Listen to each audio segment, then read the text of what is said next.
Muchas gracias, señor presidente. Con su permiso, buenos días a todas y a todos. Como lo saben, el tema del empleo a final de año tiene algunas explicaciones que tienen que ver con factores estacionales de la propia economía. Sin embargo, hemos ido detectando otros elementos que podrían responder a otro tipo de prácticas, como ya lo mencionó desde el día de ayer el señor presidente, temas que pueden pasar por el aguinaldo, pero también cuestiones de evasión y descontinuidad de los derechos de los asegurados en el Seguro Social. Es una presentación para ver un poco el panorama y algunas de las estrategias que estamos lanzando.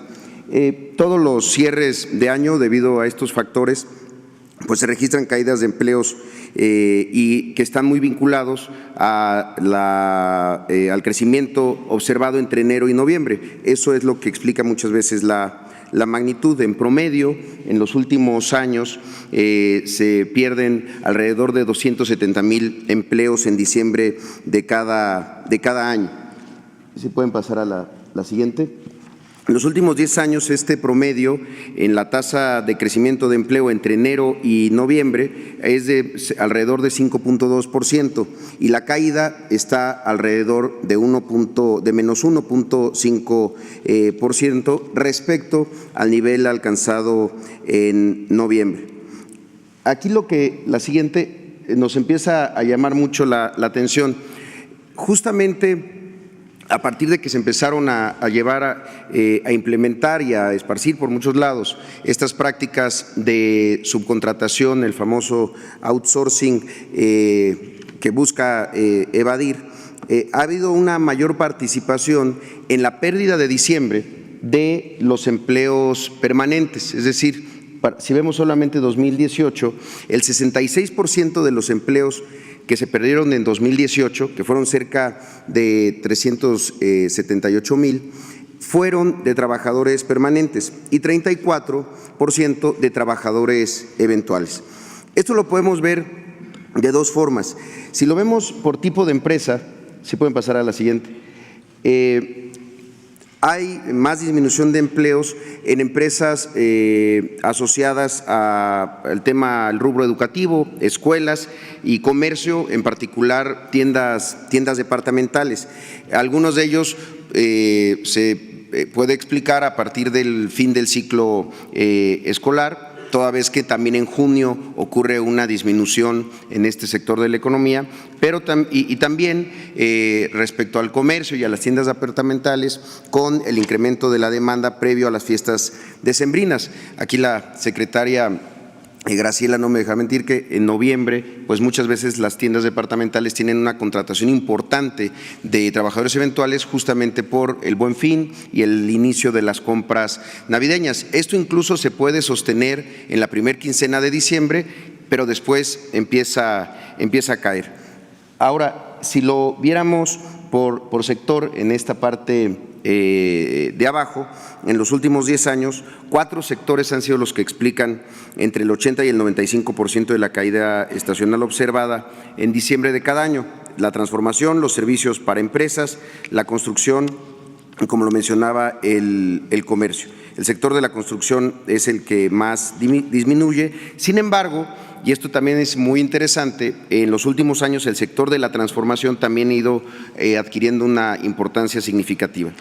La siguiente gráfica también explica mucho de esto, porque si lo observamos acá, el mayor número de caídas de diciembre, esto es 2018, 128,000 empleos, corresponde a empresas de más de 1,000 trabajadores, es decir, son empresas muy grandes. Si lo vemos, empresas entre 251 y 500 va disminuyendo. Efectivamente, entre 51 y 250 empleados tiene un número importante, pero entre 6 y 50 va disminuyendo, e incluso empresas de menos de 6 empleados, que como ya se ha dicho aquí, pues participan muchísimo de la economía, no tienen una disminución tan importante. Lo que resulta interesante es ver cómo ha ido creciendo la disminución del empleo en diciembre, particularmente en empresas grandes y, como les mencionábamos, particularmente en estos rubros de la economía. Si pueden pasar a la siguiente. ¿Cuáles son algunas de estas estrategias que hemos estado trabajando junto con la Secretaría del Trabajo, con el Infonavit y el Seguro Social?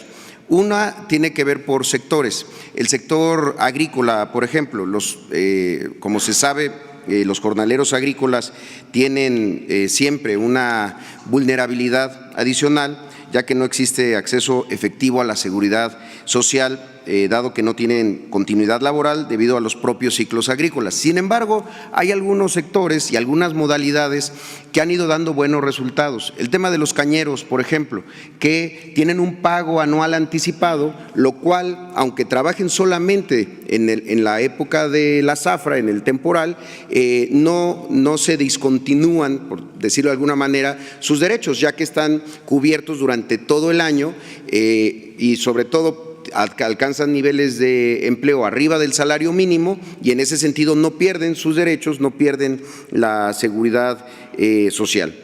Adicionalmente a eso, para poner un ejemplo, si un jornalero trabaja durante 4 días a la semana y su ingreso es superior al salario mínimo, pues se podría pagar su aseguramiento con base en su salario real mensual y con ello tener derecho al aseguramiento durante todo el periodo completo, lo que le daría acceso efectivo a la seguridad social.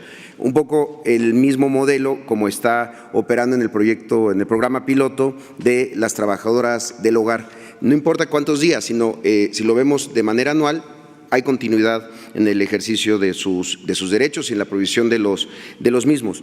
Otros elementos que estamos haciendo es flexibilizar esquemas de incorporación al Seguro Social con el propósito de permitir la inclusión de nuevos tipos de contratación, nuevos esquemas como de aseguramiento para generar incentivos en la conservación de derechos para trabajadores que cesan su relación laboral y que se convierten en trabajadores independientes o autoempleados con derecho a pagar seguridad social. Aquí hay un esfuerzo importante que se debe trabajar tanto tecnológicamente como en algunas partes del marco regulatorio para que aquellas personas que reciben ingresos a través de plataformas digitales, por ejemplo, o como trabajadores independientes, puedan ser sujetos al aseguramiento del Seguro Social en función de los ingresos que perciban, y con ellos se permita la continuidad del aseguramiento de estas personas que entran y salen al mercado laboral. Es decir, hay una parte que también corresponde a que nosotros flexibilicemos y hagamos mucho más sencillo este proceso y no haya afectaciones en la cobertura de seguridad social. Ahora, una parte importante y que estamos trabajando de manera coordinada ya desde hace algún tiempo es la revisión por sectores específicos de manera coordinada entre Infonavit, la Secretaría del Trabajo y el IMSS para determinar si estas bajas derivan de actividad propia del ciclo económico de la empresa o si lo que está ocurriendo realmente es una simulación con la finalidad de evadir cuotas obrero-patronales. En ese caso, estamos preparando y se enviarán cartas de invitación para, uno, propiciar la autorrevisión del cumplimiento de las obligaciones en materia de seguridad social y también pues para que haya un entendimiento de que si hay una práctica de esta naturaleza pues no se va a permitir. En caso de identificar esquemas agresivos de evasión, iniciaremos facultades de revisión conjunta entre el IMSS y el Infonavit. Estas cartas están empezando ya a ser remitidas a estos sectores y estos segmentos donde se puede identificar que pudiera haber este comportamiento. También se están enviando correos electrónicos masivos a los patrones por parte tanto de la Secretaría del Trabajo, el Infonavit y el IMSS, señalando las implicaciones de la baja de trabajadores que no estén asociados al entorno propio de la actividad, sino como parte de esquemas de evasión de contribuciones.